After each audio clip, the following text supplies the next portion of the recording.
Assalamualaikum warahmatullahi wabarakatuh. Di sini kami akan menjelaskan metode transportasi dengan menggunakan metode Northwest Corner. Sebelum itu, izinkan saya perkenalkan kelompok saya. Assalamualaikum warahmatullahi wabarakatuh. Perkenalkan, nama saya Tasya Rizky Mufida dari MB4405 dengan NIM 140.12442. Assalamualaikum warahmatullahi wabarakatuh. Perkenalkan, nama saya Alivia Salmicayani dengan NIM 140120414.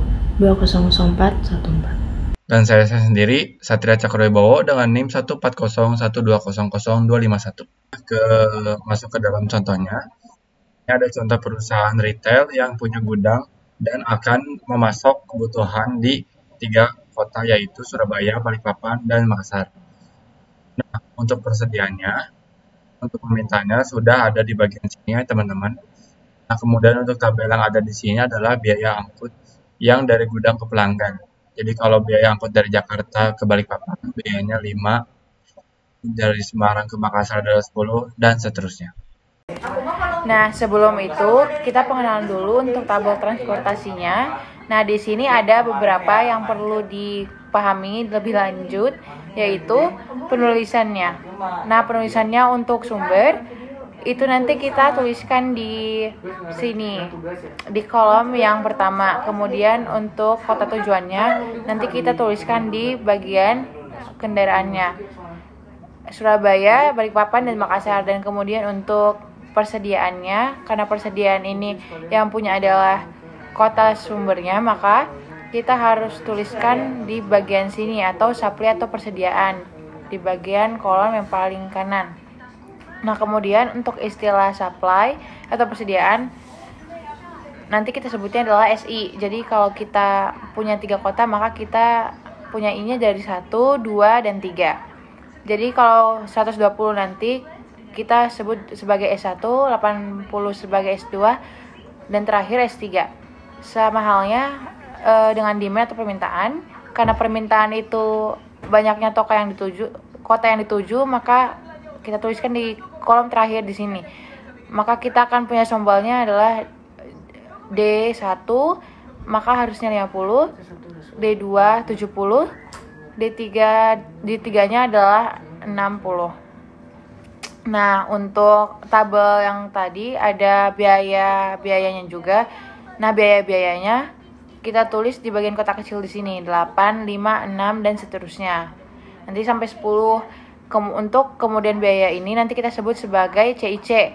Sedangkan nilai-nilai yang akan kita isi di bagian nilai awal, ini nanti di bagian yang kosong ini adalah ada 9, ada yang kosong, kita sebut nanti sebagai SIC. Nah, I-nya menyatakan garis, C-nya menyatakan kolom. Jadi sama seperti matriks biasa. Nah, kemudian untuk solusi awal kita akan membahas yang pertama yaitu tentang Northwest Corner atau NWC.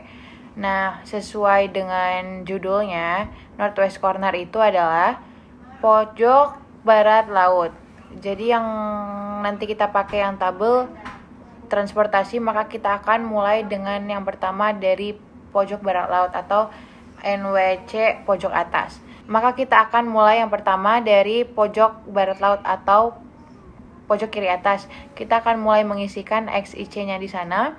Nah, kemudian setelah kita pilih yang pertama adalah pojok kiri atas itu tadi, maka kita akan isikan SIJ atau I-nya 1, J-nya 1, ini tanpa menyimpang dari kendala penawaran atau permintaan. Nanti kita akan memaksimalkan yang ada di sana dengan melihat minimum dari S1 dan D1, yang mana lebih minimum. Nah, kemudian alokasikan sebanyak mungkin ke sel di dekat pada baris kolom yang X1, S1 tadi. Kemudian setelah itu atau kolom atau baris tadi sudah dihabiskan, pindah ke sel berikutnya. Lanjut sampai semua penawaran telah dihabiskan dan keperluan permintaan terpenuhi. Nah, kita akan mulai dari pojok kiri atas atau pojok barat laut.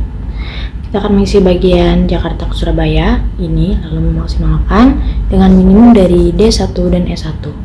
Nah, yang paling minimum adalah 120. Maka kita dapat mengirimkan barang dari Jakarta sebanyak 120.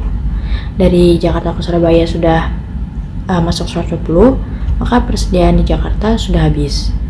Lalu permintaan dari Surabaya adalah 150. Karena sudah masuk 120, maka tersisa 30. Selanjutnya mengisi dari baris dan kolom terdekatnya. Karena dari Jakarta sudah habis, maka bagian Balikpapan dan Makassar sudah tidak dapat diisi lagi. Nah, yang terdekat dari X21 karena baris sudah tidak dapat diisi lagi, yaitu kolom pertama. Jika dilihat permintaan dari Surabaya yang masih tersisa 30 dan di Medan persediaan yang masih 80, jadi kita akan memaksimalkan pengiriman Medan ke Surabaya, yaitu dengan melihat minimum dari D1 dan S2. Nah, di D1 ada 30, lalu di S2 ada 80, berarti kita akan memaksimalkan dengan memilih minimumnya yaitu 30. Karena sudah terpenuhi 30, maka permintaan dari Surabaya sudah selesai. Sudah mengirim ke Surabaya 30, lalu tersisa 50. Karena sudah selesai, maka kolom Semarang Surabaya Semarang ke Surabaya sudah tidak mungkin diisi lagi. Lanjut ke bagian yang terdekat dari X21, yaitu X22 atau pada baris kedua kolom kedua. Kita akan lihat ke bagian sini.